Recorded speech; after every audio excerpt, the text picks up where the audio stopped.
Kia ora and welcome to the Creative Matters podcast, where we have inspiring conversations with New Zealand artists. I'm your host, Mandy Yarkich. These conversations are intimate, uplifting and insightful. The guests on the show have absolutely enriched my life, and I'm sure their stories will have the same effect on you. Thank you so much for joining me to listen to these amazing people speak about what drives them, the way they work, and their personal takes on life.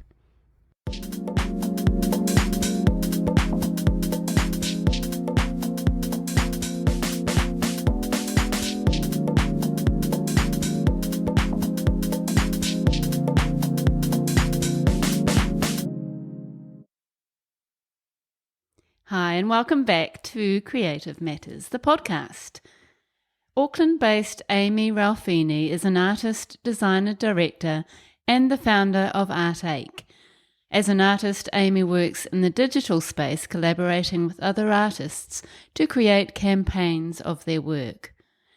Art8 believes art is the most potent form of communication, and artists are the litmus paper of society. It aims to make art and culture part of the everyday conversation and aims to assist intellectual and creative development for the betterment of the local community and national identity. We talk about how Aimée loves to poke the bear, how and why she founded Art8. We also talk about her techniques for drawing people into the Auckland art scene and engaging with art, her marketing, writing, presenting, promoting, and curating approaches, how she handles the trolls, and her art activation campaigns throughout Aotearoa. Aimée Ralfini, welcome to the Creative Matters podcast. Thank you for having me. It's very lovely to meet you and your very gorgeous dog, Edward. Edward Gorey in full. And he has got my dog, Mazzie's bed, so he's very lucky. Mm-hmm. Sitting next to me, looking a little bit happy. So if you hear a dog bark, that's Edward expressing himself. Yeah. Aimée, you are an artist, a design director, and the founder of Art8. And you're very, very passionate about the arts. So where did all this amazing creativity start for you? Well, I guess going back to my youth, I, from a very young age, found a safe place in drawing and creating, or just drawing actually, and found it very meditative and I was very curious and quite starey.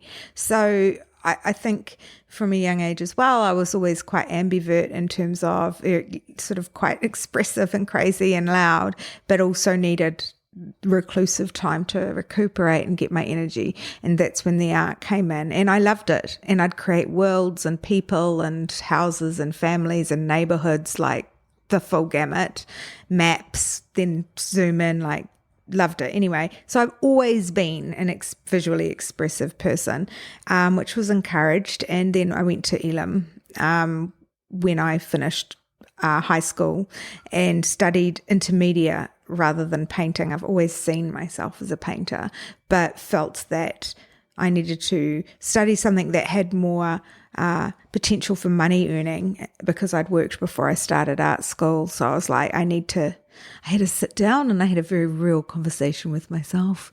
And I still remember I was driving up through Matakana. This is so bougie. And I was like, I would like to be able to have friends over once a week and I need to be able to afford bacon. You know, like I was just thinking what my needs were. And I was like, now I need to be able to have a certain amount of money.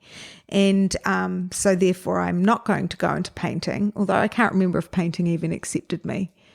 Because back in those days we still had different departments for different disciplines. So I went into intermedia, which was performance, video, film, sound, installation, essentially, and essentially have been that way ever since. Quite noisy. Things come out of my mouth just as much as they come out of my hands or whatever, or through the digital channels. And to earn a crust, I worked as a designer and then kind of contracted in advertising and design through most of my career. So that's had a huge impact on how the part of my creative mind that has been exercised and how I communicate and what I find satisfying and what I want to do to get attention or why I want to get attention and what I'm, all of that stuff. So, that's had a big impact, especially the advertising. And then, so I'd been working like a diligent young lady and then life did its thing and caused me to reassess. And I thought, well, maybe I'll go back to be an artist. Maybe I'll be an artist. Maybe I should have just always been an artist and left art school and refused to get a job and done what I'd wanted. But, I didn't, But anyway, so I went into a few art things and I just thought it was really lame. And that's just me it's just my opinion. But I thought the scene was lame. In what way? I just thought it was unexciting. The conversations I saw artists having were the same conversations I had in art school. It hadn't moved on since I was in art school. I felt that there wasn't, and I to be fair, I felt the same thing at art school. So I'm a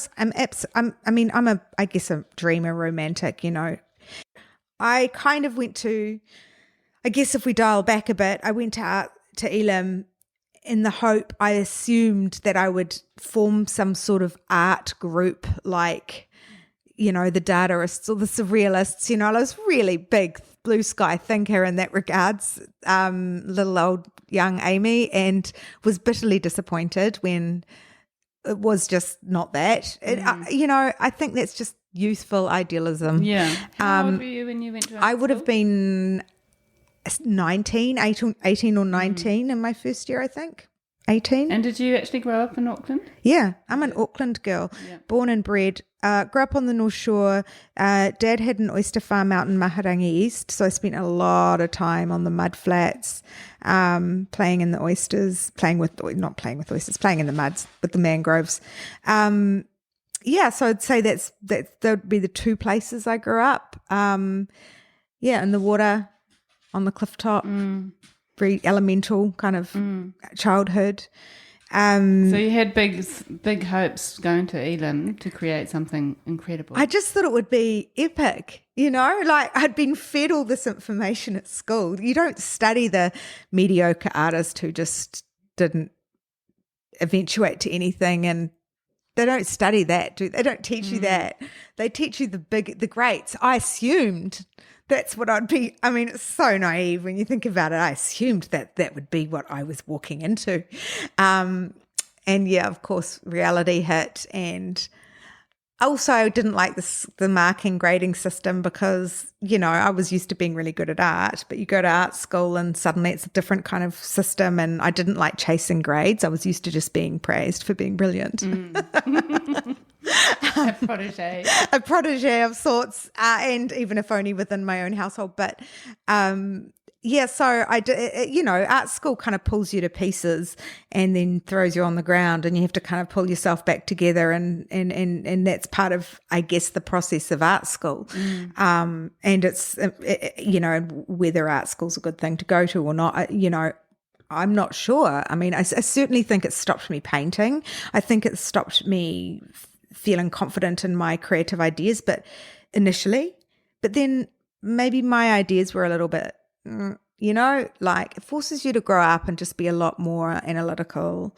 I guess, I mean, I don't know. So going slightly off tangent there, but so I wanted to do that. So then, moving forward to the point where I was like, life hit me with what life does and you reevaluate everything all at once. I thought, well, I'm going to be an artist now, and were you actually feeling along through that time that were you really sort of craving for that painting all the way through? For a while I did have a studio, and I would regularly keep a journal. Actually, it was only in the last 10 years since Artache actually that I've stopped, but then Artache, I guess, has become a digital journal of sorts. But I would regularly follow through with all of the things they taught us at art school, which is always document. So always keep a journal. And for a while I had a studio and I'd paint, and it was trucking along okay. I don't really think I had any kind of career in mind, or exhibition, or there was none of that. It was just it's always about, well, I was just happy to be painting again because I loved it, you know. And was that sort of one of the things that you used to process some of the emotional stuff you're going through? No, actually, when I got to that turning point when I was looking at maybe being an artist and doing art ache, and art ache was born out of that. I actually found my comfort from discovering art online, and that's what really started it all. I sort of went down this massive rabbit hole of discovering international artists on Artstack and Facebook and Pinterest, and I started a little group called Elim the 90s. The real catalyst for it starting was I had a dog called Andre 3000, and he got run over, and and that was at the tail end of the life stuff, and it was just like the final blow. And by that stage, I was just like, I'm tired of crying about all the things that are wrong, and now I was just like, oh my, is there anything else that's going to happen? Like, and then so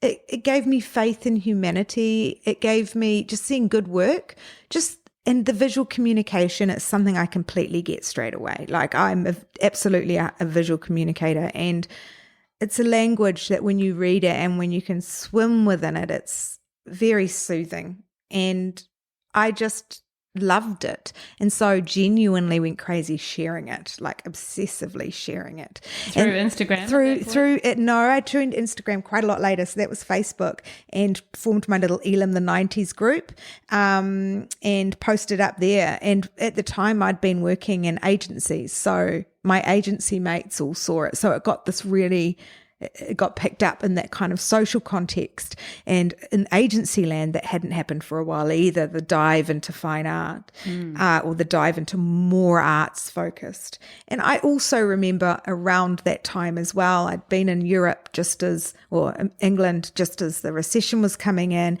and I clearly remember sitting on a train looking at the advertising on the inside the train, just thinking, why are artists not paid to do advertising? Now, in hindsight, I can see, yes, they can, and there's a gamut of different types of creatives.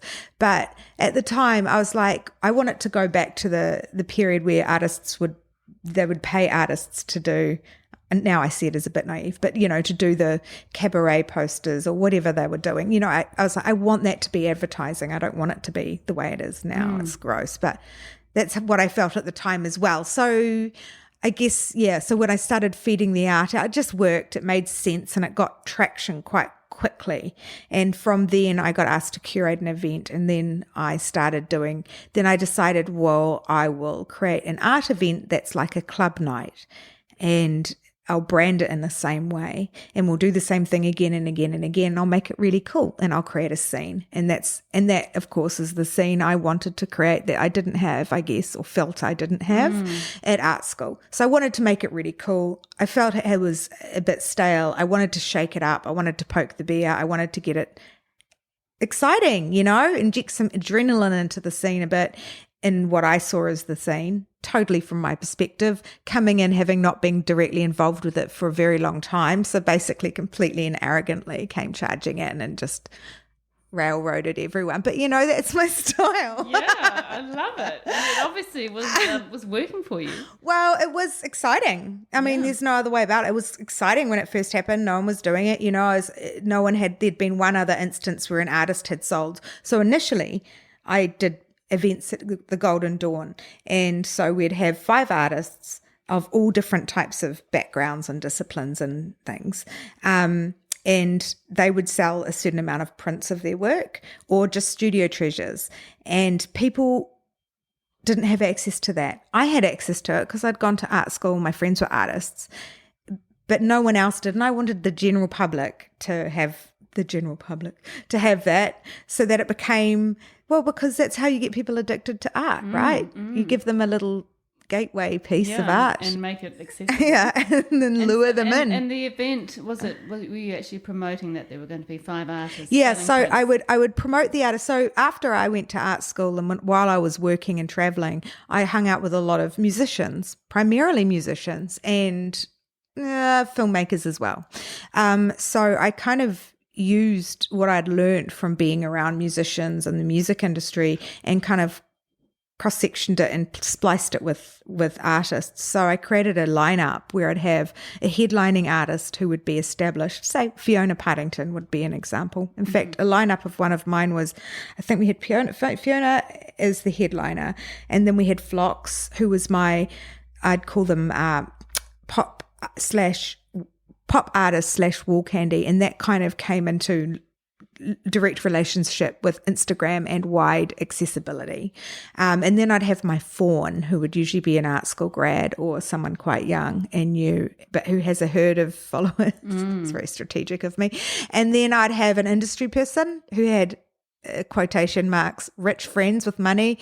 So they would bring their rich friends to buy the other stuff. And then I'd have, I can't remember the other one I had, but there were 5, maybe sometimes 6, there'd be another one in there, but just quite different because I realized pretty early on that there were some great people in my scene, in general, in the creative scene, in the music industry, in the film, in the arts, but some of them didn't have what I consider to be good taste. I'm so diplomatic these days. I love it. I never used to be this diplomatic. And so I felt the only way to teach people to have taste is by accepting the fact that people consider different things to be art and not being elitist about it, but actually having all of those barn doors available, because when someone comes for someone else and sees another person, they're much more comfortable and much more open to engaging with it. What I discovered was a lot of people were scared of artists, and yeah, it was really, really, really siloed off from the rest of society. Interesting. Well, I guess you don't often see artists with their work apart from maybe an opening night. Yeah, and a lot of people didn't think they could come to opening nights at galleries, like just some real basic stuff. It's like, oh no, anyone can rock up. It's like, are you sure it's okay if I come? It's like, yeah. The event at Golden Dawn, how did you curate that? So I would essentially cold call, but because a lot of my artist friends from Elam were mid-career by that stage, that was helpful because then they remembered me. I'd been a nice person, I'd actually been the president when I was at Elam of the Elam Students Association. So organising and bossing people around had always been part of. New to you. Yeah, it was like, what's she organising now? But yeah, so I managed to talk quite a few of them into doing it, which helped because, of course, that just helps. And then it just built momentum from there. And yeah, cold calling people who I wanted to work with, and I'd promote them like a song. So I'd promote them like one work we'd get, there'd often be a theme, and some of them would create a work for it, or I would be given a work and build a narrative around it. So I have 5 different artworks from 5 different artists, but there would be a narrative that either I'd create or something they'd created together, which would be the press. I was thinking, how am I going to pitch this to press? How am I going to? So there's all different facets working at the same time. And then it also gave artists an opportunity to have a little bit of fun on the side, sort of thing. Pretty much do that, but also try to stick to the kind of profiles of artists that I felt would bring in a range of people, where people would be educated, and they would bring money in, and there would be traction within the industry, manufacturing a scene. And then I started, kind of late in not too late in the piece, but then I took it to Instagram, and it went, and even back then with Instagram, there wasn't much other curated art Instagram sites. So it totally took off there initially as well. And then I weaseled my way into getting a radio show on BFM. I think I buried myself in work as a way of processing. And I think I also, it was like I'd gone crazy religious on art. Like I was just so devout like, I really was just like, oh my God, this is amazing. Everyone's got oh my God. Like, I was just actually quite crazed about it. Like, genuinely. I mean, I don't have that drive now. Like, I don't have it. It's gone. I could never do it again. Yeah. Well, I could, well, who knows actually. But that was definitely a big thing that I just. A big push. Yeah, I mean, I knew at the time when I was doing it, because obviously I was working, because it was never funded, because back in those days to get funding from CNZ, you'd be printing out half a ream of paper, and they didn't want to fund anyone who enabled artists to sustain their careers. And that's basically the whole point of what I was doing. It was everything that Creative New Zealand funds now. And I remember at the time thinking and saying as well, I had this really clear visual. I was like, I see the creative industry, or CNZ, I guess I see as the pinnacle of that. No criticism to it, but it's a government organisation, and it's like a big ship that's going to move really slowly. And I sort of saw myself as turning this big cog, and it was a 10-year cog, because I knew even if it was successful right now, I still needed to be tapping that drum for like 10 years, for it to actually, for change to happen in other areas like funding. And it has happened. And I feel like through Artache, I made a contribution towards that, but I never got any, funding for it myself. And I just don't have the I don't know. Yeah. Well, you do get to a point where, I don't know. Yeah. It can be soul destroying, all that funding. Well, you get application. Yeah. It's soul destroying. And then also I tried, and great. Now they're doing it great, but the damage is done. This is another thing. When I was first doing the Artache stuff, there was people wouldn't do stuff unless they were funded. It was a real weird, and I don't know how much that has changed, but I really thought that was strange, because I was like, if you want to change something, you can't expect people to buy into it. You have to demonstrate it works. You have to go out there and you've just got to do it. If you really want to change something, you're just going to find a way to make it happen. And if it means doing it for free and you fund it, then that's what you got to do.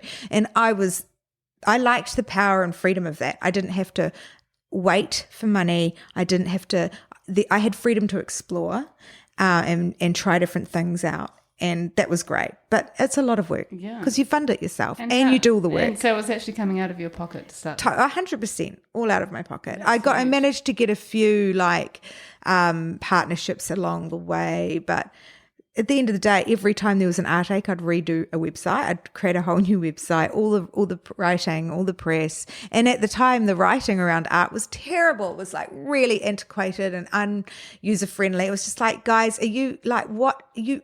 No wonder no one's like, what is going on? Like, this is so user friendly and actually really boring to read. Like, I understand it because I went to art school, but come on, loosen up. Yeah. So all of was the Golden Dawn event, was that the beginning of Artache?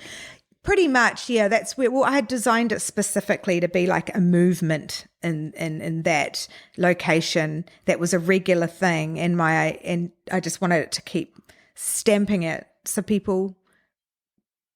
It was regular, and it went for how many years? Maybe 3, and then Golden Dawn shut down. Where's Golden Dawn? It was in Ponsonby, on the corner of Richmond and Ponsonby Road. And it was like the last place where I guess my crew, my gang, my age group of creatives that used to kind of roam the Ponsonby Greylin area before it went from slightly gentrified into hideously gentrified. I guess that was where we all kind of ended up at the Golden Dawn. You got all your fashion people there. We got all the musos there. We got all the creatives. It was like the last bastion of sort of a place. And then that went. So it was there for the last, And then during that time I'd also started interviewing Artists Weekly on BFM, so that tied into it as well. And how did you do it? So that was actually your own show, talking to artists? Well, the name actually was initially coined by Charlotte Ryan several years prior, and I'd always pitched to get an artist on the radio, because when I did an event, I wanted every artist to have a little bit of press in an ideal world. So they all got a little bit of a zhuzh up, they got their bio rewritten in a more contemporary way. They got a bit of press because it's good exercise for their presentation, and they cleared out their studio. So, and felt like a superstar for the night. I wanted them to feel good, so I went in and I would often get interviewed by Esther McIntyre on Morning Glory. She's a very smart young lady. And I think one day I sort of said, I think I invited her around for dinner. The ultimate, greasing, working, weaseling my way. And then like, hey, if you ever want, me to organize artists coming in, just so you've got fresh, artists I could, because Who Arted at that time was just a reading through art listings. And I was like, I could bring, an artist in every week, I could. And then next minute I was bringing an artist in every week. And I loved it. I really wanted a full platform, a proper show.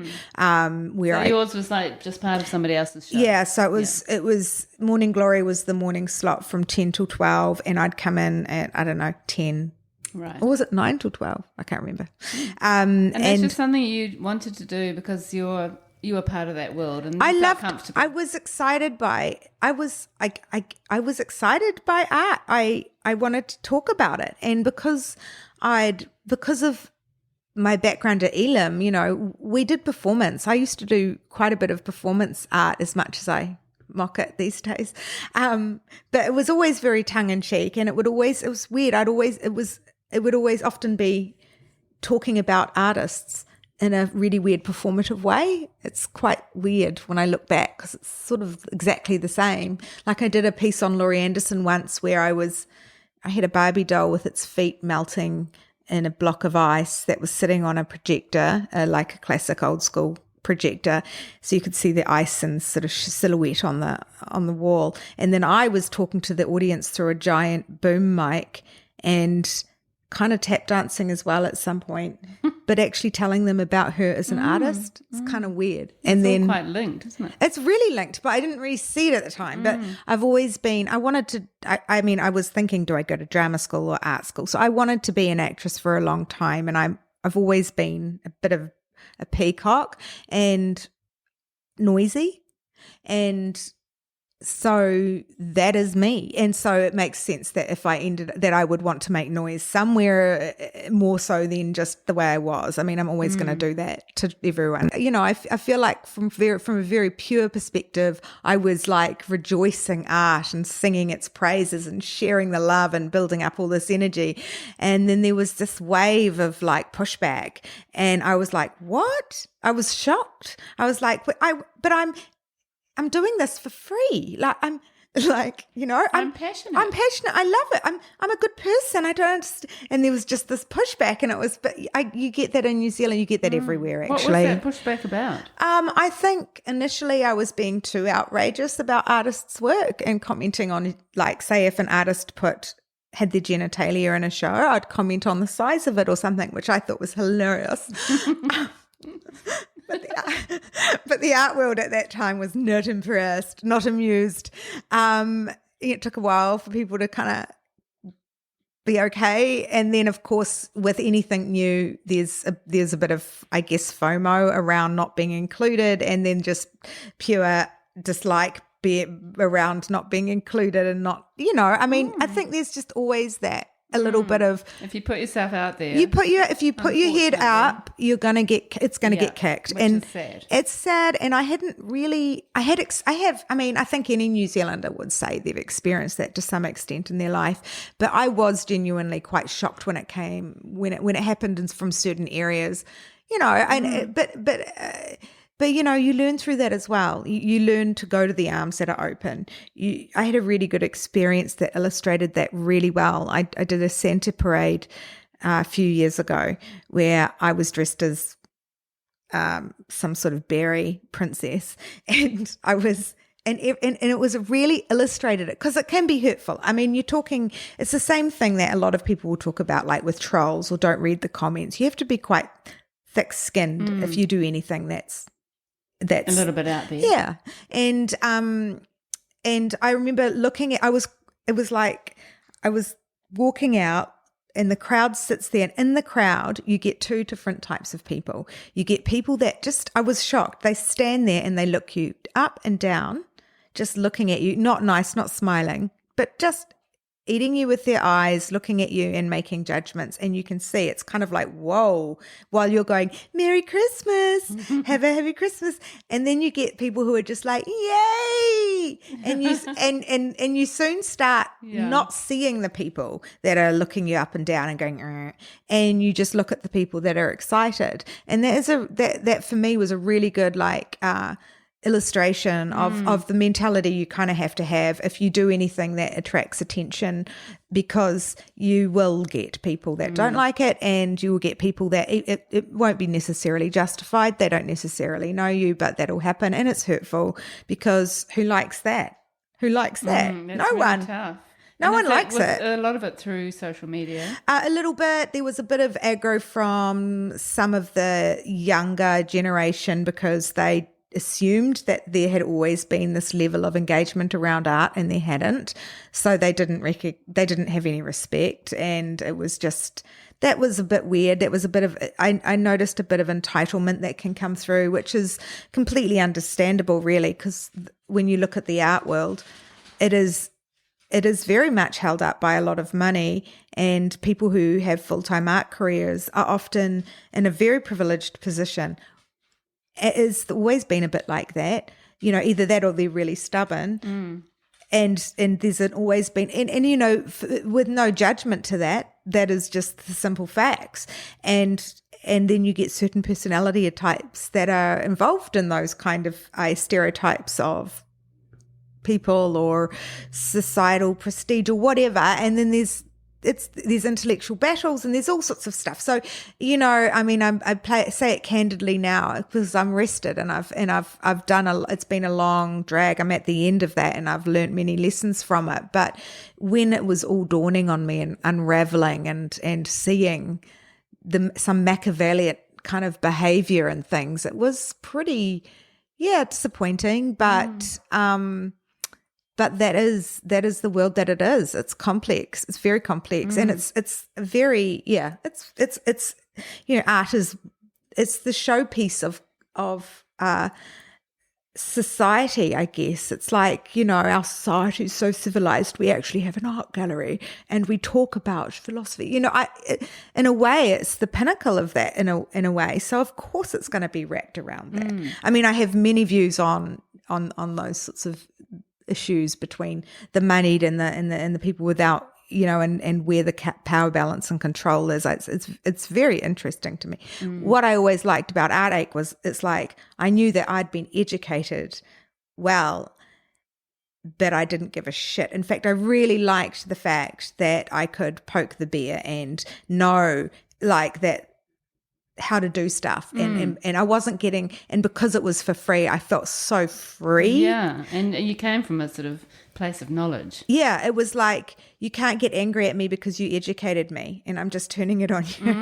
And that's, and that rebellion and that attitude, which probably, for a while I felt like I hadn't achieved much unless someone was upset. I'm like, if no one's complaining, then I haven't done a good enough job. Sometimes controversy can actually be a good thing. Oh, totally. And in terms of when I was with Art Ache really trying to get press, I would splice artists together in themes that really upset people, because art's not meant to be comfortable all the time. It's not. It's an intellectual discourse in many areas, but it's intermingled with, it's grown from, it's so much stuff.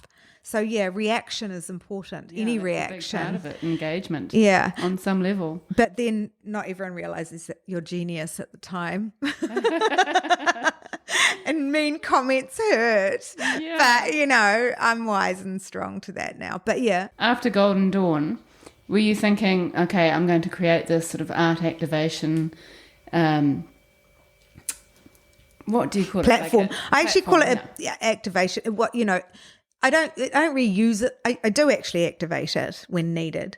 I can dial it up or down, but I don't use it in the way I used to, which was more of a sort of blog activation as well. So sharing art and then adding the content around art events I'd created that was, I considered activated art. So, what's interesting about activated art is it's got an anchor. You give it provenance immediately. The provenance is not just someone saying, I'm an artist and here's my work and I think it's important, therefore it is important. You're actually linking it through to contemporary society so that it becomes activated and it becomes matched with that. So it has a point. So therefore it's more potent, like seeds when they're soaked overnight, So I'm not sure where I was going with that. So after Golden Dawn, I thought I'd try to continue doing events, and I did. I got some funding.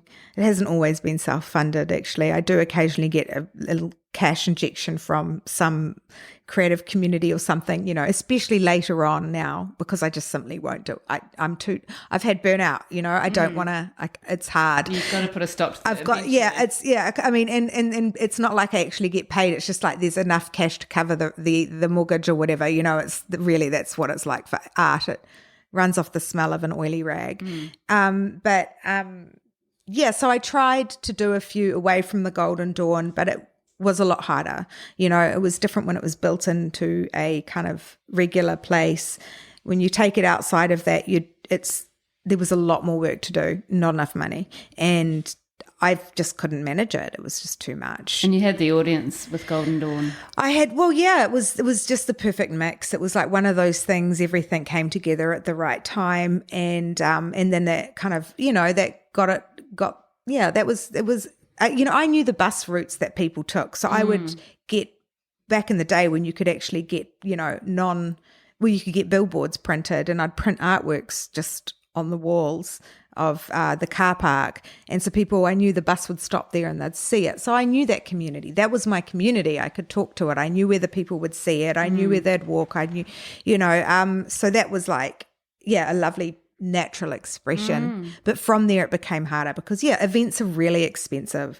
And of course I don't want to be, but I am a bit of a perfectionist. I had to learn not to be with Artache. I had to learn to just go, that's good enough, get it out there, because otherwise it wouldn't have happened. But it, I like to do things properly in a fully integrated campaign if I can around any event, plus make sure the artists are feeling like absolute celebrities, and then there's all the production work. It was just too much. And that's all just taken from the experiences that you'd had working after art school. After art school. I mean, I started working, at business directory, sizing up logos, resizing them, and making little banner ads for Wises at Maps, like really basic.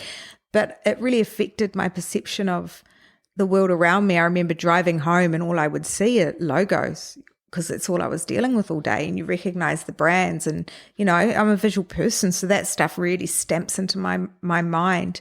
And then I went back and studied design because I realized I needed to know the difference between RGB and CMYK in order to progress. So I studied for a bit and then continued that. And of course I'm competitive. So in the industry I would see, the male creatives. I very rarely saw any. In fact, I don't think I ever worked with a female creative, although they were there, but I don't know where, not near me. But, I'd feel quite competitive because, of course, I was like, well, I'm smarter than you and I'm more creative and I work. And I'm like, but you get to be the creative. So the competitive nature would come out, and all of that I got to exercise through Artache as well. It's like, no, I've got my own campaign. Yes. Wow. Yeah, and I loved the whole, again, with Andy Warhol, and the same with the Dadaists. Something about them really resonated with me as in terms of I guess the social engagement involved and the crossover into performance and the noise making. That's something that strikes a chord with me. So so that's really quite similar to what you're doing. It all ties back when you look at it holistically. It's like, oh well, it's kind of. In which case it makes me think I should push harder too, but it's like, well, what do I don't want to be a performance artist, Yeah. So what is the actual manifesto for Artache? Essentially it's art is different things to different people. Like accept it and don't be judgmental about it. That's the truth. If you want art to be part of everyday conversation, which is what Artache is about as well, Artache aims to make art part of the everyday conversation. you just have to let that kind of elitist stuff go, because writing bios and stuff that are unrecognizable for a year, it's not using the medium to its power, use it properly. It's a powerful tool. So that, and also that artists are the litmus paper for society, that they will always be the litmus paper, and they tell us so much about what's going on. So tell those stories, so that's, so, and that manifesto has always been the same, and, want to make art part of the everyday conversation. And essentially through creating engaging activations, get people collecting, get people learning about it, get people enjoying it. And that's always, and why would I want to do that? Maybe because I'm like, when everyone is worshipping art, when everyone in the whole country, then I shall appear as an artist and I shall be worshipped too. I don't know, who knows what weird, it probably all leads back to me somehow, knowing me. But yeah, I mean, why do I care? Well, I guess because, there was that crazy mix of life happening and me just really genuinely feeling saved by it. And well, it was your project, I guess, in a way. Yeah, and I felt, and I did feel saved by it, and I do think it saves people, and I do think it helps people on so many levels. But it's a part. We have this amazing capabilities as Homo sapiens. We've got an incredible brain, and I see art as just being a really smart way to communicate, which we do not utilize nearly enough. No, that's so true. And just putting it in the public realm. Oh, there's Edward. Yes, he reacting to something. Good. We thought you might make an appearance. Edward. Just putting it out there for everyone to enjoy and connect with and relate to. That is so great. Yeah, so through Artache, I started to get more and more. After I left the Golden Dawn, I did one event at Ellen Melville Centre with Evie Kemp, and we did a sticker campaign, and that was really fun. So I started to get back into kind of guerrilla marketing, which something I hadn't mentioned earlier.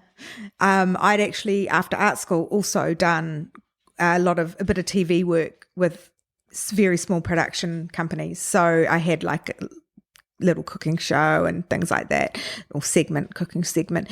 So I had actually been kind of trained inadvertently in that kind of guerrilla marketing type style of grassroots activation. And so that's why Artache was a bit the way it was. And so we did the sticker campaign. And what was that? It was Evie Kemp's. She did these massive vaginas. She had embroidered them, and one had power written in it. And so we made about 6 different types of embroidered vagina stickers, and printed as many as I could afford, and then basically stickered everything all everywhere in Central City, Right. And everyone wanted them. Like, I took them to the opening because it was for Auckland Art Week. Or was it? Yeah, Art Week. And I was at the opening, and everyone from, council was coming up and snatching them out of my hand. Like, Really? I'll have some of those, thanks. Evie and I want to do more, actually, but it's just a matter of when. But so you're gathering your audience when they just sort of randomly notice a sticker. Yeah, well, I just like the idea of, and it's marketing, right? Yeah. But it's like, it's curious. And I'm not the first person to do that. But, it's just, it kind of builds more and more to this kind of marketing kind of interest that I guess am fine tuning as I go through that journey as well. And so through that process, I had a friend who knew a guy, you know how it is. And I'd created this massive, the campaign, because I couldn't figure out how to pull my artists together for this particular show. So I got a picture of Goldie in his studio, a black and white picture, and basically where all of his works were, I cut them out and stuck the artists that I had in my lineup. So it looked really cool. And then I made Goldie his hand was just casually resting on his thigh in this photo. So just between his fingers, I put one of the big embroidered vaginas, and it was just subtle, but it was funny, I That's thought. so funny. And how did people react to that? Well, we ended up getting that on a billboard, digital billboard, and we got it on there because there were vaginas all over it, which is basically, and I know it's very base level, but it's like sometimes you got to do what you got to do to get the attention. And that was such a great visual there. I know. The black and white with but interestingly, that ended up selling not my artwork, not the artwork for campaign for Art but the original Goldie photo in his studio sold as one of the first NFTs at Webb's for like, I don't know, 30 grand, maybe more. I don't know. Really? But I was just like, oh yeah, well, I'll take the credit for that. So from my perspective, the Art Ache campaigns is so much more valuable, but, it takes a while for the world to catch up. You're educated, I know. Which is good. And so from that, I developed a relationship with the billboard company that was quite new. So we kind of were at the same time, and through that and my availability as well to do work, as it was more and more art collectors were picking up, more and more people were doing what Art Ache had initially done. So it was like, I don't need to do that. I don't need to be harping on about that anymore. And kind of I kept moving forward in a different direction. So I started doing digital billboard campaigns and then wrapping around that more of a fully integrated marketing campaign. And I guess that talks to, for me personally, I collaborate with the artists. So we use elements of their artwork to inform the final work because it's different for billboards. You have to approach it differently. You're kind of using the same theory behind Art Ache, one artwork from each artist, so that people, I didn't finish what I was mentioning earlier about that, promoting the artist like their music, their art like a song, so people get familiar to the sound that they make. There's more comfort and enjoyment that they can get from it. So that's how I promote an artist. So we get one work or an element from works, and then we have to resize it for billboards. So you've got to be a bit ruthless. You can't be precious about, I don't like the crop. It's like, tough. This is what the crop's like. We're going to have to duplicate it there. It's a bit, but I kind of think it's good for the artist. It's good for me. It's good exercise. And some of the artists I've worked with regularly. So it's almost mind speaking. We work so fluently together. We create together. It's a proper collaboration. And these billboards are all lit up, aren't they? They are digital billboards, so no harm to the environment, and they're nationwide. And the company's just grown and grown, and so it's a huge, beautiful campaign. And the great thing, which I love about it, is you can get up to 40,000, even higher. Cars seeing that artwork. So forget trying to get people into art galleries. It's like tough. You can see it in your car. I think that we should have billboards over motorways they've even started doing it during lockdown, but with like Te Reo up there teaching people, and it's a great art form. Totally. And such a, people are stuck in traffic. Today's word is teach people, use it, smarten up the masses. Totally. How do you actually select the artists? How do you select the spaces? How do you go about building the billboard for that particular space? So the company has a set spaces everywhere. So the way I do it is, first off, to answer the question about how I do it, once I've selected the artist, I size them up for every single billboard in the country. Wow. I make it as easy as possible. That's the key. You don't want to be a pain. Everyone's short on time. If you're getting something, as a partnership, you don't want to then be like, oh, can you resize this all up? And, oh, I haven't done this and I haven't done that. So basically hand them a full deck of artwork, and we have a certain periods of the year where there's a bit of a drop off in commercial sales. And so those are when we have our campaigns, and they put them where there's space. And usually there's, and over the years we've built more of a kind of expectation around where they will be and what we do around it. But yeah, that's how I do them. So I basically prepare every single billboard size and then and deliver them. And then as far as choosing the artists, I see them as artworks in the cityscape. So I like things that, like, I had Bonko in one and Vermela Urali, because I just love the way her stuff and same with Bonko's stuff affects the cityscape. It changes it. And so for me, that's where it's kind of going more and more, and something that's really colourful and isn't advertising. So I will go. I'm always involved with artists and helping work with small collectives to help them promote things, or so through that process I learn and discover artists. So it's usually an artist I would have written about or seen the work of who has caught my eye, and like anything, I'll just kind of keep an eye on them and have a look and start going, yum, yum, I want to work with that person. How's that going to happen? And just, slowly, sometimes if I'm really busy and uninspired, I'll reach out to a friend who I've worked with previously, Kelly Carmichael. We do a bit of stuff together. She's director of Stark White down in Queenstown, and ask her to have a fish around, see, because, it can't all be me. Yeah. Sometimes I'm on a lull and I just can't, deal with it. And the artists must be just so chuffed to have their work up on a massive scale like that. Some are. I've had one person turn me down once, which I was like, what? But, I think it can get political sometimes. But, it's amazing. I mean, I know what it feels like, because I saw it when I first saw that Art Ache thing up. I was just blown away, and that was on one billboard. And I was like, oh, my God, I want artists to feel like this, because it's amazing. And I know that it's amazing. It's so cool, because it's massive. It's massive. And do you think it really helps the reputation of the artist, or brings more people to them? I think all that stuff is slow and iterative. I think, they can choose to magnify it as much as they like. If they don't activate it themselves as well, then it's a wasted opportunity. If their dealer gallery doesn't activate it. But, that sort of thing creates want. People want stuff. People who already collect then get excited. So it just depends how much it gets activated from the back of that.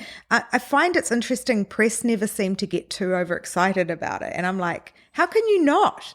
But they just don't. It's weird. I'm like, we've never managed to get great press for those digital billboards. I'm not sure if it's the medium, because they're like, in my mind, I'm like, this is like amazing. Like, guys, come on. Yeah. But I wonder why. I wonder if it's because it's a format that is related to advertising, PR, and it's too hard for them to feel comfortable with seeing it as a canvas. But from an arts perspective, it's just like, this is amazing. Like, this draws more numbers than shows at the Auckland Art Gallery, like this. And I mean, I can only do so much with PR, right? You can't. So I think it helps. I know that it helps in terms of an artist's portfolio, because photos of your work on a digital billboard in a cityscape, if they're taken well, it looks stunning. Yeah. It looks stunning globally. It's not something that happens easily globally, because it gets harder to have those networks internationally. It's not something you can easily get anywhere.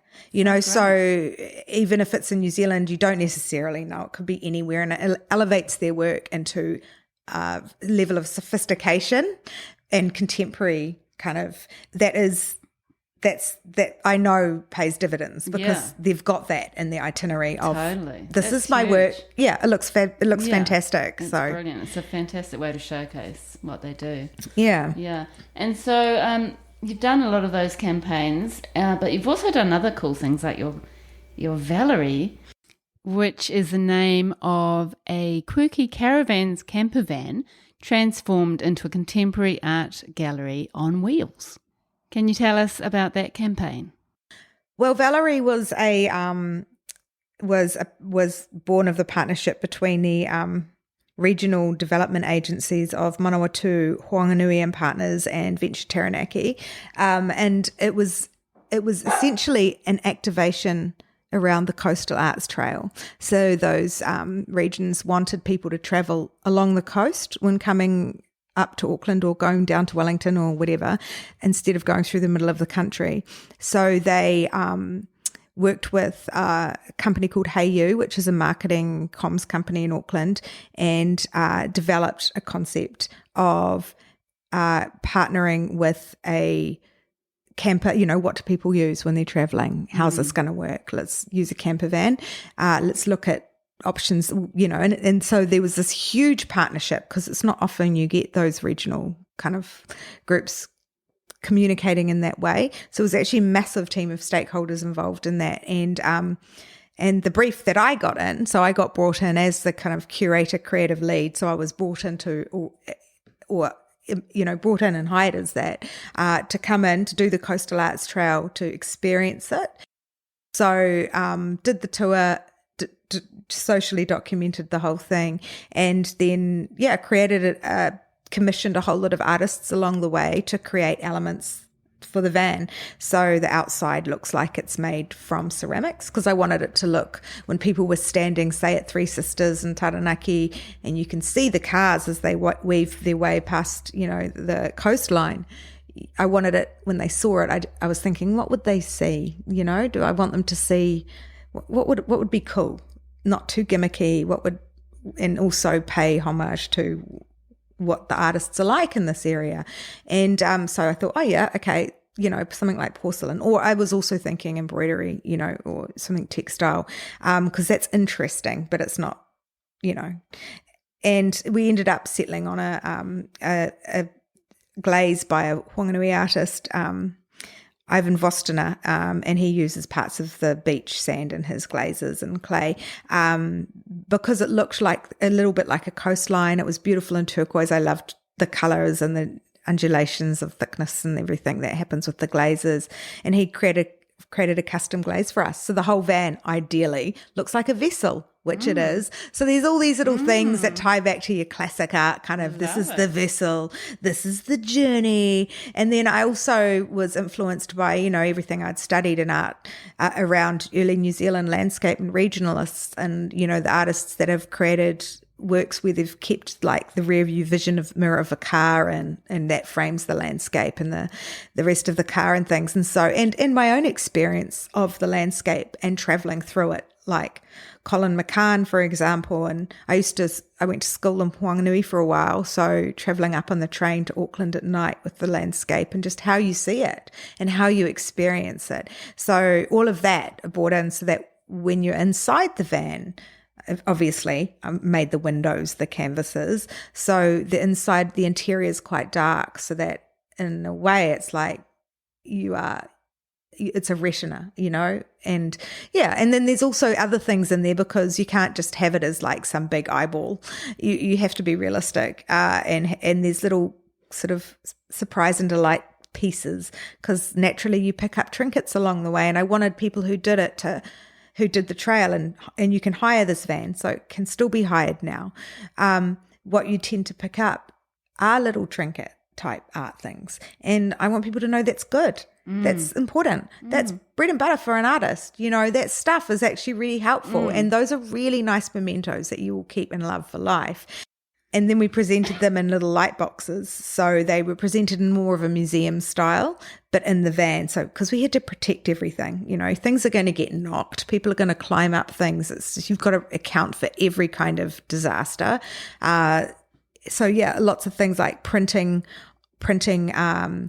pinhole camera artwork, printing that on the duvet covers, so that you are wrapped in of a landscape. So you're wrapped in the landscape when you're in it. And then like the blinds, when I stayed in the van, I spent a night in there. I was a bit scared because it was windy, but that is scary. I was just like, but I've never stayed in a camper van really before. I have actually. Yeah, I had, but this is a camper van. It's not like it's a van, essentially. It's not a big old booty camper van type thing. Yeah. Yes. I noticed at night, pulling down the blinds, there was an opportunity there to have artwork, so that at night you were also wrapped around. So we printed an artist's work that was a classic kind of regionalistic thing you see, which is of the fields and the macrocapra trees with the lights coming through and the colours, and so that when you pull the blinds down at night, you get an interior wrap of that, like your view, probably what it looks like from the outside anyway. And I also liked the idea that at night in the dark, because of the way they were painted, you could still see it through as silhouettes. So it works in every kind of way. And then in the ceiling, I was lying on there thinking, wouldn't it be nice, you're gazing at the stars. So we commissioned an artist from Patea to create a big work of a beautiful seabird, but we have stars in it that we've done quite a bit of work with the lighting, so you can faff around and have little star things, and you can, there's a bit of color gradient happening if you want, and just so that you have all of those moments, which you actually have anyway because you're on the road, right? You can go out and lie under the stars and you can do all these things, but just making sure it's in the van as well.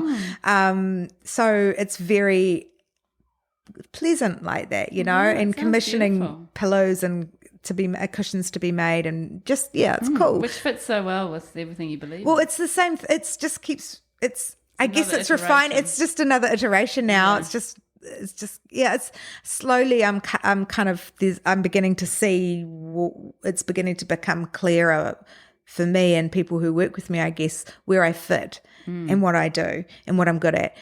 And I guess that's been carved by just bashing in and figuring it out loudly, because it is still a little bit, it's clear, but it's what I like to do. I like to make noise. I like to sing about what I love. I love art. So, and that's pretty much where I'm probably going to take Artache. I won't say exactly where it's going, but it's been 10 years now. I'm really happy to just go, that chapter's closed. I'm even fantasizing about writing a book about it, like 10 years in Artache, but I just know that that's very unlikely. You never know. It'd be great. Well, I could put it in AI, but I tested AI the other day and it's just actually not great. It's not great. There's nothing to be scared of. I'm just quickly going to weigh in on that conversation. Don't be frightened. If you're a good writer or you're creatively talented, it can't touch you. It's only going to hit the kind of mediocre stuff. It will save some companies a lot of money in content creation. But it's not going to take over. It's not going to take the magic. It's not magic. It's not going to take. You can't AI magic. Magic is, But because through the work, all the amazing work that you've done through your career, you have become somebody who people know as the person for the job. And you will be approached for these kind of interesting. Well, I hope so, because I do love them. Although I do I'm not meaning this in it. I can't help but over deliver because I get so overexcited. Like when I went to Patia Gallery, I just got so excited. I can't even begin to explain how overexcited I got. I was blown away by everything. It's everything I wanted to see in a regional gallery, and the location is just so amazing. It's so beautiful it's got the big kind of whales carcass sculpture, and then it's got this crazy wild West Coast coastline, and then it's got a meatworks that's been deserted and dilapidated, and then it's got the Patia social club. It's just so cool on every level. Yeah, it's so cool. It is. And then the gallery is exactly what you'd expect. It's just massively cool and genuine. And I bought everything I could afford, and then just went into a coma basically afterwards because I had overexerted myself. But I get very excited, so they're becoming more and more my involvement with arts activations when I really love something or it's an all-encompassing full body. Yeah, and it really feeds you, obviously. It feeds me and exhausts me, so I do it less often now because you need your breaks in between. I need my breaks. I'm getting older, I have to be more cautious about what I do. Because I know the effect it takes, the toll it takes on me now. Yeah. And that, I guess, is what happens with everyone, right? You get more specialized as you get older. You kind of have an area that you're good at, and so I hope I get more gigs like that because I love it. And you've made all the connections, and you've built your community. Yeah, I feel I have. But it'll be interesting to see where it goes. With Artache, I'd like to just tidy that up into a little bit more of a business oriented platform that I can market globally, New Zealand art, because I love doing that. I genuinely love promoting art. And looking at different ways to do it. It's so creative. I see such creativity when you do a Google campaign on search words and things like that, and you can target people with stories and tales and colors and squares, and they see it like a peripheral vision when they're looking in the internet, and I see so much potential there. And that for me is what I consider digital art. It's not just a digital pixels video or whatever, or something VR. It's actually, for me, my digital art is communicating through those multiple channels and using those different to kind of affect people and out of the corner of their eye, or, you know, it's like what is it when you subliminal kind of messaging? It's slightly evil, but I use my powers for good. But, you know, that's what I see as my art, you know, and I love doing it. So I would like to do that and tell, you know, Aotearoa's story, New Zealand's story internationally, because for me that's very stimulating for me. Targeted art, but target people in different areas. There's just so much fun to be had, you know, and exploring communities, like go into some small Texas town and go, what's going on here? And then target them with an art ad from New Zealand, but not an art ad, but just like you break it down, you know, like there's elements and there's lots of fun to be had there that's not explored yet. So I think for Artache, I would like to just get it to a point where I'm doing that and everyone else is kind of working you know, using the platform, and I'm just promoting their work, and it works for everyone, you know. So it's so brilliant, and it's so incredible to hear you speaking about what you've done and what you plan to do with such passion. I mean, you're just a ball of fire. You're so good to be with. Yeah, well, sometimes I have my moments. Don't we all? So the amazing thing with what you do is that you are so fantastic at communicating the campaigns and the purpose and all of that kind of thing. You have your blogs that you have on your Artache website, and I know you're going to be rejuicing your Artache website soon. And that is really quite an integral part of what you do, isn't it, the writing? Yeah,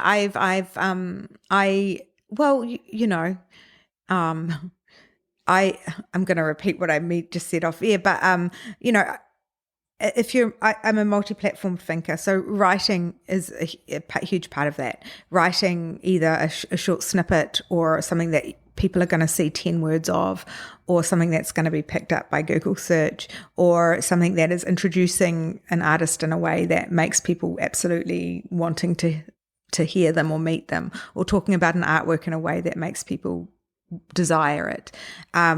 Those are all different ways of communicating. So writing's a huge part of that. And I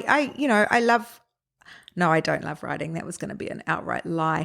Writing is a headache for me. I'm not a good speller. I missed out on the bit of school where you learnt what nouns and adverbs or adjectives or whatever were, nouns and verbs. Is there even an adverb? Is that a thing? Yes, there is. Oh my God. I mean, you'd think by my age I would have actually taken the time, the 5 minutes it takes. In fact, I have at various points, but it's not second nature to me, especially mainly because I was a bad speller and dyslexic. So I'd write beautiful things, but someone would always come in and killjoy the whole thing with the surface features. Yeah. So I do find it's hard. I think a lot of writers will say writing's hard. You have to be in a space. You have to have all your bits and pieces sort of gathered, all the information, and it takes a lot of energy, and doesn't pay really. So it's quite an important part of your process. It's an important part. It's something that, you know, people read and people need it. So I have to just do it, you know, and that's that. And there's fun parts, and there's parts that are harder for me and parts that are easier for me. But, you know, I always like to get the hard parts sorted out and organised. I guess that's producer side coming out, getting everything together so that when I come to writing, I have as much creative freedom and whimsy as I like, because I know I'm covering off the basics. Yeah, and I write regularly. I write regularly for Verve magazine, which is a free distributed magazine through sort of Parnell and sort of central Auckland, which is a key audience for art. So and online? They publish that online as well. And I have done some, you know, mainly it's through them these days. And then of course, actually I do, then there's other writing I do for when I'm working in collaboration with smaller art groups. Like at the moment I'm working with the Oyster in Otara, which is like a new arts activation portal. So I've been writing all their press, doing a lot of the comms. I don't usually talk about that sort of stuff though, because I'm kind of the silent person in the background, just helping to make sure that it's presented the best way we can. It's not for me to talk. It's not for me to take any credit for that stuff, because it's not my objective. Yeah. So I actually do quite a lot of writing. Yeah. And I care about what I do. So especially when I'm doing something for an artist, I like, it is fun. It's hard, but it's fun making something desirable through word in a way that is still going to hold its status as an object of fine art and pedigree in a way around its value, all that sort of stuff, in a way that's really accessible. I mean, it's a challenge, and I guess I like that it's stimulating for me. So, but so I do. And I do end up doing quite a bit of writing, unfortunately. Which is great. And, you're almost like creating your own sort of mini magazine through what you do. Yeah, it's got the potential for that. And I think, if I found the right business partner who then I would probably monetize it in a much smarter way. But I haven't yet managed to do that, so it's because it's just me, it's too much. And I have got an unusual question. You're such a sort of doer, and you do so many different things, and you're so good at so many different things. So how do you actually find letting other people come in and do things? I mean, does it drive you mad when you're watching somebody doing something how you wouldn't like to do it, or how do you manage that in your life? I'm very good at delegation. I really love encouraging people to be brilliant at stuff. I'm also very realistic on, I've had to produce work which I'm like, it's not perfect, and I've had to, because I knew it was the only way it was going to get done. And you just have to wear it and go, guess what? There's some shit stuff I've done out there, that's just, otherwise there wasn't going to be an event. And, so I generally, how I manage that is I write a really good brief so I can be as hands-off as possible. And then if I've worked with the person before, then it's usually pretty easy to be able to direct them, and so that they're comfortable. I did get quite a few writers in for Artache because I just couldn't keep up with it. So I'd get quite a few young writers to come and have a crack at doing it, and we'd pitch it and get their work published if we could. And so that was fine, because they've got their name on it, it's fine. And that lines up so nicely with supporting artists. It's good. It just gives them, it's a good exercise. And mainly it comes down to writing a really, really clear brief so that they're clear about what the deliverables have to be, and then they know the area of the sandpit that they can play in, and that's that, so actually I'm surprisingly good at delegating. I will step in and let them know if something needs to be a certain way, like I need a wider shot for this, or I need you to focus on this, because it's essentially part of what I need for it to be delivered. But I'm pretty loose at letting people figure out where their strengths are, and I'll identify them pretty quickly if I can, and nurture that, because I know what it feels like. I think I do actually know what it feels like to not have someone see that. And I know how much even just one person seeing your talent or your light and talking about it can completely change you and your motivations. And I love passing that on, so yeah. Oh, I'm waxing on about myself, Mother Teresa over here. Oh my gosh. No, but I mean, that is a big part of what you do is enablement, enabling people, which is a beautiful thing. So are we ready for our final questions? Oh yes. Okay. So what would you say to your younger artistic self? So I've got on my little list, and I didn't give it heaps of thought, but I mean I did think though. I had my prime time thinking time. Don't be good, ignore what your parents tell you to do, paint and keep painting. This is controversial. Marry rich. Being female is going to hinder your success, so factor that into your career plans, corporately that is. Stand up to bullies. Don't avoid confrontation. And have a child young. Well, if you do, then you get them out of the way, And anyway, that's what I would tell my younger self. Favourite artists and why? Okay, so Well, this is fun. So favorite New Zealand artists and I guess how they influence me. I've mentioned a few previously. So we've got Colin McCann. I think a lot of people would say him just from a simple perspective of I'm short-sighted. So the way he approaches the landscapes, the way I see it, my experience of traveling up and down the country on the train as a youngster, going to and from school, it's Colin McCann. So loved his work. Loved the way he worked as a sign writer, and that comes through in his work. I see the same as sort of similarity between my work in advertising and how that comes through, how I express myself. So yeah, always. Laurie Anderson, just because she really knew how to be cool, she's cool. And I love her digital music. It's cool. It's still cool. She's cool. So of course I love her. Dale Frank, I always have loved the way he painted, essentially using washes. I used to do stuff like that when I was painting. Beautiful and strong, sexy, bold, colourful work. Greta Anderson, I've worked with her quite a few times. What else? There's, Billy Apple. There's people I've had as sort of mentors or artists who have been mentors, which I don't necessarily love their work, but there's an area of them in which I get something from and they teach me. And I really, really enjoyed the support that I got from Billy. Just in terms of feeling like an outsider sometimes, coming from a slightly advertising background, although he was a dude and way more kind of in the fold than I ever was.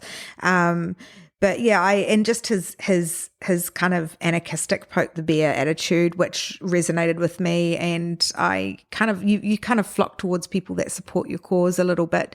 So him, and there's a few actually that have stuck out locally that I think are quite cool that I have never really got to know on a personal level at all. But Kevin Capon is, and I'm not sure if I've even said his name right, he's quite a cool photographer, and I quite like his stuff. So yeah, that's someone I like. I've also, I think digitally, Jess Johnson's work's pretty cool. I think she's in an interesting place where she works digitally with digital media, and as in Hiram Lee, who I was at Elam with and have worked with quite a lot as well. I really like. I think she doesn't have influence, but she does. She has, when I'm honest with myself, I think she has been of mind when I've created, say, some works of mine, like the Marigold pieces. So we do work collaboratively quite a lot, and so she could possibly be seen as someone who has influence, and Billy, actually, probably Billy Apple. And then, people like Damien Hirst I admire. I know it's controversial, but I like his tenacity and his sort of,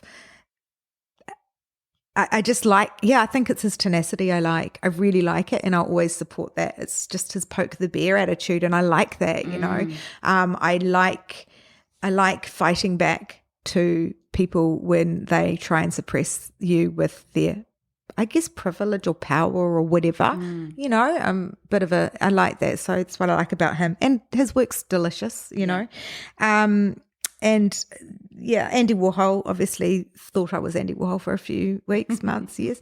And so, those are the artists I'd say. Yeah, and Grayson Perry I quite like for his ceramics, but also for his persona, and that is because that can teach me something a little bit. Not that I'm like him in any way, but there's people just are what they are, and sometimes there's no definition for that that's comfortable, and I think Grayson potentially fits into that a little bit. And yeah, a little bit of that, if I went completely wild and free, would resonates with me. I don't know where I'm going with that really, but yeah. And I love his ceramics. I'm also quite keen to start doing painted ceramics for, but where does that fit into everything? Yeah, well, you just have to make it fit. I know. Because I think you have such great ideas. I'm sure I need to clear some space in the garage. Yeah, well, yeah. In your garden. Yes, well, the garden is my artwork at the moment. Yes. So that's been fun and punishing.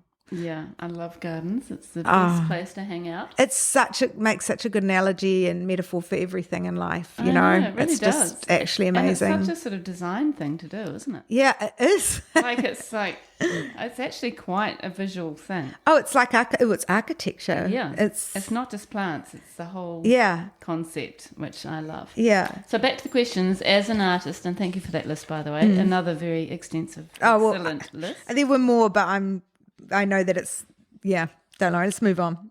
As an artist or art practitioner, what is your biggest challenge? Again, I think kind of coming back to what I've spoken about is people recognizing what I do as art. But at the same time, I think that would be probably a challenge. I think also a huge challenge is the establishment being slow. That's frustrating, but that's completely understandable. That is the nature of the beast, and you just have to be patient. You just have to. So, you have to anchor off in 10-year increments and just plod away, chipping away, and it will, change. Money and time is biggest challenge, I think. I could be an amazing artist, but I'd have no money, and I could do wonderful things with Art but I'd have no time or money. So it's just like, what do I do? Money and time's a huge one for artists, I think.